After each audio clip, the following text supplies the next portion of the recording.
Aemond Rivers, O Corvo Branco. Parte final. O Último Sussurro. O ano de 282 DC encontrou Westeros à beira do abismo.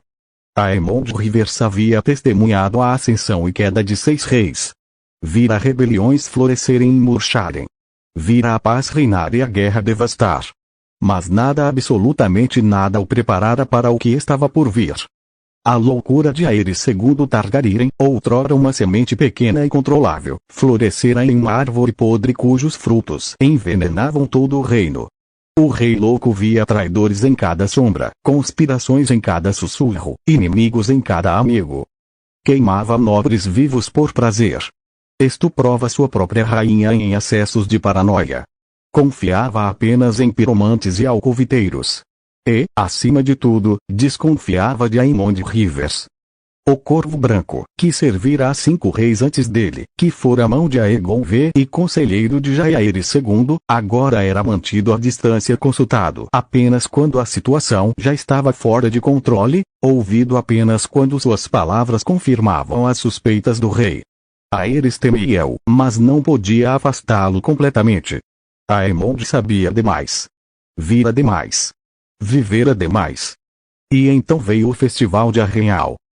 Aemond estava lá nos bastidores, como sempre. Observando. Ouvindo. Tecendo. Viu o príncipe Rhaegar Targaryen, filho de Aerys, cavalgar na justa com uma beleza que lembrava os antigos reis sonhadores. Viu-o vencer cavaleiro após cavaleiro, sua lança impecável, seu porte régio. E viu como poucos viram um momento em que Rhaegar passou por sua esposa, Elia de Dorne, e coroou uma mulher diferente como rainha do amor e da beleza. Lyanna Stark. O nome ecoou pelos corredores de Arrenhal como um trovão distante.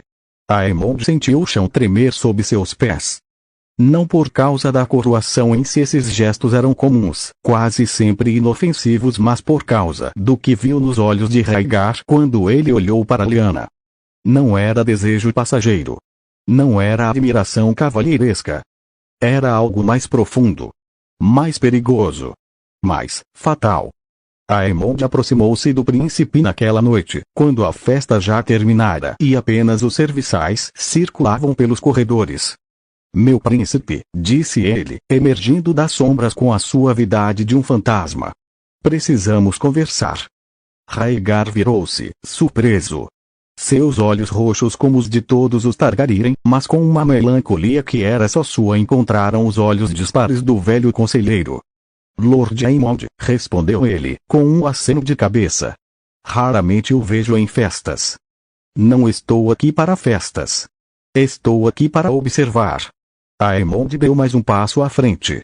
E observei você hoje, meu príncipe. Observei a coroação. Rhaegar empalideceu ligeiramente. Foi um gesto sem importância. Mentira. A palavra saiu suave, mas cortante. Vi seus olhos, Rhaegar. Sei o que vi. E sei o que isso significa. O príncipe ficou em silêncio por um longo momento. Depois, numa decisão que mudaria o destino de Westeros, convidou Aemond para seus aposentos. Naquela noite, Rhaegar confessou tudo. Não apenas seu amor por Lyanna Stark, mas seus planos mais profundos, seus sonhos de depor o pai, de assumir o trono, de salvar o reino da loucura que consumia Aerys. Falou da profecia que o atormentava, a promessa de um príncipe que era prometido, de um dragão que nasceria do gelo e do fogo. Falou de suas leituras, seus estudos, suas certezas. Aemond ouviu em silêncio.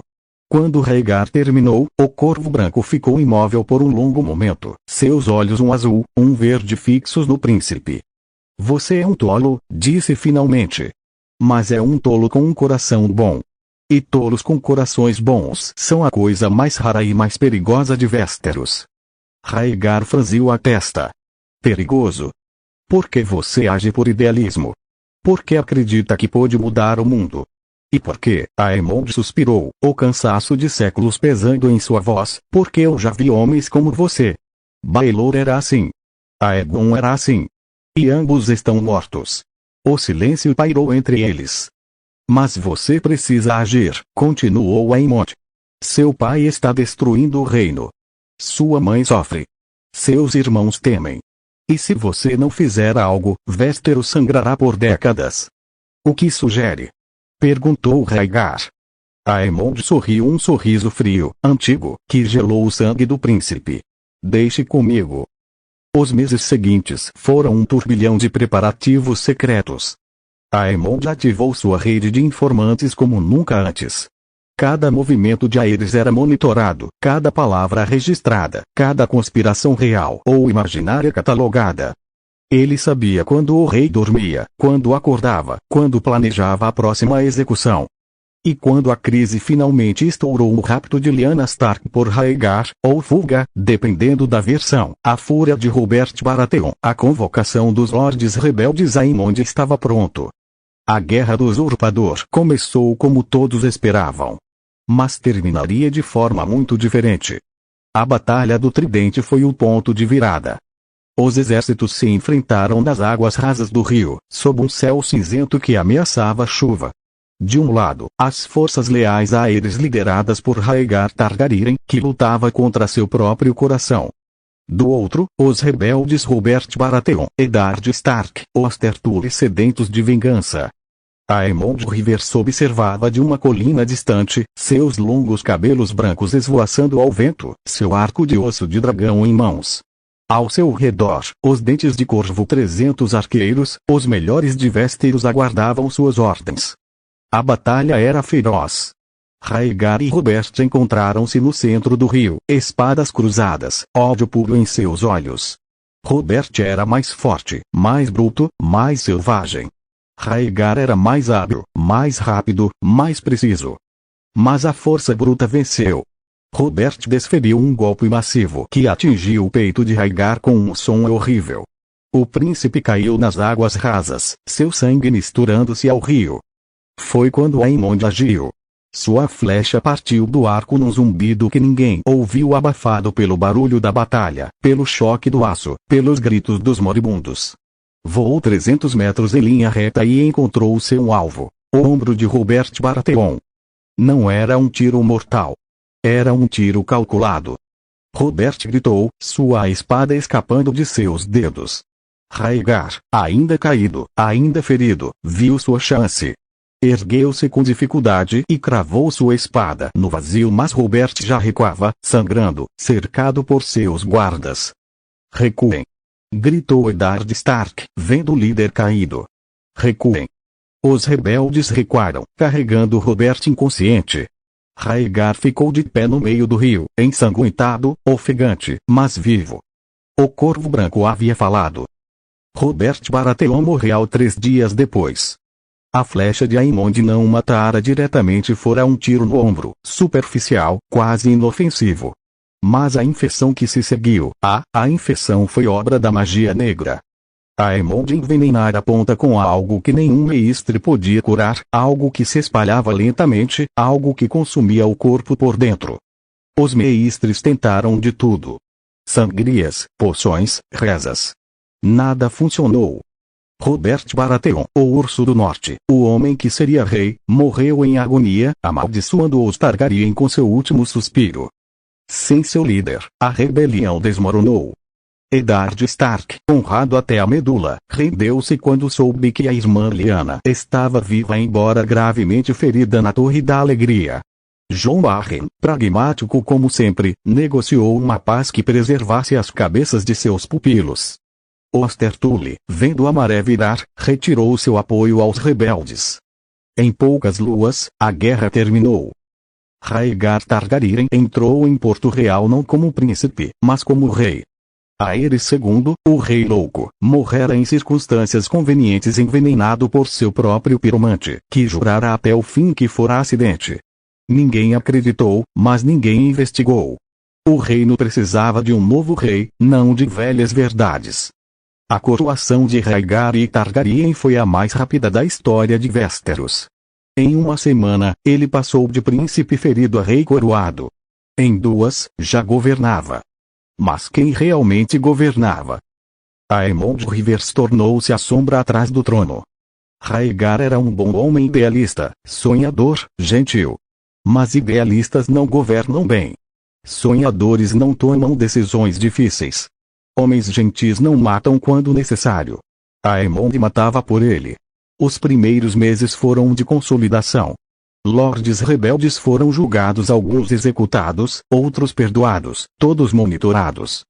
Eddard Stark, por intervenção de Aemond, foi poupado não por bondade, mas porque sua honra o tornava previsível, e homens previsíveis são fáceis de controlar. Jon Arryn tornou-se mão do rei nominalmente. Na prática, Aemond dirigia todas as decisões importantes através dele, usando o velho corvo como fachada respeitável. Tywin Lannister, que chegara tarde demais à guerra, rosnou em seu rochedo, mas aceitou a nova ordem. Afinal, sua filha Cersei ainda podia casar-se com Rhaegar e talvez, com o tempo, tornar-se rainha. Lyanna Stark morreu no parto, como nos sonhos de Aegon, o Conquistador. Mas seu filho, o menino que Rhaegar chamou de Aemon, em homenagem ao irmão Maestre, sobreviveu. Foi levado para o norte, para ser criado por Eddard Stark como filho bastardo, protegido dos olhos curiosos da corte. A profecia estava cumprida. O príncipe que era prometido nascera. Os anos passaram. Rhaegar provou ser um bom rei, tão bom quanto podia ser sob a tutela silenciosa de Aemond. Reconstruiu o reino, curou feridas, promoveu a paz. Amava seus filhos Aemon, o bastardo do norte, e os gêmeos que ele lidera, Rhaenys e Aegon. Amava sua esposa, embora seu coração nunca se recuperasse totalmente da perda de Lyanna. E Aemond Rivers, o Corvo Branco, observava tudo de suas sombras. Agora com mais de 112 anos, embora aparentasse 40, ele era a criatura mais antiga de Westeros. Seus cabelos brancos ainda caíam longos e sedosos sobre os ombros. Seus olhos dispares ainda viam tudo. Sua mão ainda empunhava o arco de osso de dragão com a precisão de séculos. Mas sua alma estava vazia. Todos os seus filhos estavam mortos. Todos os seus amores, desaparecidos. Todos os amigos, reduzidos a pó. Até mesmo Brynden Rivers, seu pai, partira há décadas. Ninguém sabia dizer se ainda vivia na muralha ou se finalmente encontrara a paz da morte. Restava apenas o dever. A promessa feita a Aeron II, há tanto tempo: cuide do meu reino. E ele cuidava. Numa noite silenciosa, no 40º ano do reinado de Rhaegar, Aemond Rivers sentou-se em seus aposentos e escreveu uma carta. Não era para ninguém em particular, era para o futuro. Para quem quer que encontrasse seus diários, seus registros, sua história. Para quem quisesse entender o que realmente acontecera em Westeros durante aqueles séculos de sangue e fogo. Meu nome é Aemond Rivers. Chama-me de Corvo Branco. Nasci no ano de 170 DC, filho de Brynden Rivers e Shiera Seastar. Sirvo aos reis de Westeros há mais de 100 anos. Vi impérios ascenderem e caírem. Vi amigos nascerem e morrerem. Vi amor e ódio, paz e guerra, vida e morte. Usei magia negra para prolongar minha existência além do que é natural. Usei sangue e sombras para manter este reino unido. Usei mentiras e verdades para proteger os tronos dos tolos que se sentam neles. Não me orgulho do que fiz. Não me arrependo. O reino ainda está de pé. A paz ainda reina. As promessas ainda são mantidas. Mas estou cansado. Tão cansado. Um dia, talvez em breve, talvez em décadas, encontrarei meu fim. Não pelas mãos de inimigos, pois não tenho mais inimigos vivos. Não pela idade, pois minha magia me sustenta. Mas pela vontade. Pela exaustão. Pela simples incapacidade de continuar. Quando esse dia chegar, espero que alguém encontre estas palavras. Espero que alguém entenda. E espero acima de tudo que Westeros sobreviva sem mim. Porque eu não posso protegê-lo para sempre. Ninguém pode. Aemond Rivers, o Corvo Branco. O último dos dentes de corvo. O guardião silencioso. O homem que viveu demais. Ele depôs a pena, enrolou o pergaminho e guardou-o no cofre secreto ao lado das cartas dos filhos mortos, das flores secas das amantes perdidas, das lembranças de uma vida que durara mais que todas as outras. Depois levantou-se e caminhou até a janela. Lá fora, Porto Real dormia pacificamente sob um céu estrelado. A baía da Água Negra brilhava à luz da lua. O reino, seu reino, pela promessa feita, estava em paz.